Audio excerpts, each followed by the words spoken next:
जय श्री कृष्णा। मैं दीपक माथुर। 2023 में मैंने एक गीता कोर्स ज्वाइन किया था। मैं ग्रुप 12 का को पार्टिसिपेंट था।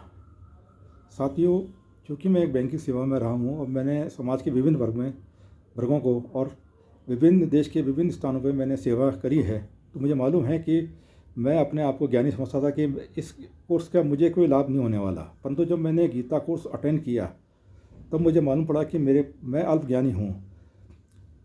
इस कोर्स का जो जो जो स्ट्रक्चर है वो इस तरह का है कि 44 वीक तक ये क्लासेस चलती हैं लगभग, और 2 घंटे ऑनलाइन क्लासेस होती हैं। इसमें आचार्य द्वारा और को पार्टिसिपेंट द्वारा 7 से श्लोकों का एक श्लोक का विवेचना की जाती है।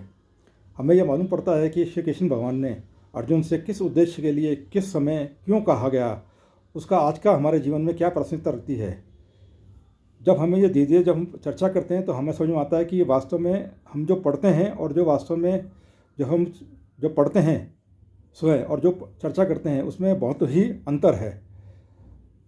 साथियों, आज का जो जीवन चल रहा है समाज में वो केवल भौतिकवाद की ओर चल बढ़ रहा है। हम अंधी दौड़ में भौतिक सुख के लिए, सुख संपदा और सामाजिक दिखावे के लिए बढ़ रहे हैं। हम अपने व्यक्तिगत स्वयं के लिए कुछ नहीं कर पा रहे हैं, जबकि हमें जो भगवान ने, श्री कृष्ण ने जो हमें शरीर दिया है वो केवल इसलिए दिया है कि हम इस शरीर का जो हमारे सामाजिक या हमारे परिवार के प्रति या समाज के प्रति या देश के प्रति जो कर्तव्य हैं उसको पूर्ण करते करते हम अपन को कृष्ण भगवान के ऊपर समर्पित कर दें और श्री कृष्ण की भक्ति में लीन हो जाएं, ताकि हमारी जो आत्मा है वो शुद्ध हो। हमारे यदि विचार शुद्ध होंगे तो हमारे कर्म शुद्ध होंगे तो हमें ज्ञान प्राप्त होगा, और ज्ञान प्राप्त होगा तो हमें गीता के में जो बताया गया है उससे हमें अपनी मोक्ष या सद्गति प्राप्त होगी।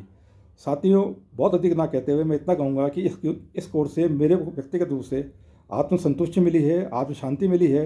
परिवार में कई उतार चढ़ाव जीवन में आते हैं, उसमें मेरे को यह अनुभूति हुई कि जो भी क्रिया है, सूर्य चंद्रमा, पशु पक्षी, पेड़ पौधे या मानव की जो क्रिया हैं वो सब श्री कृष्ण के अधीन ही हैं। तो हम जो भी क्रिया हमारे सुख दुख में हो रही है वो हम ये माने कि श्री कृष्ण ने ही किया है। इससे जीवन में एक संतुष्टि मिलती है, एक आत्म शांति मिलती है और एक प्रेरणा मिलती है। धन्यवाद।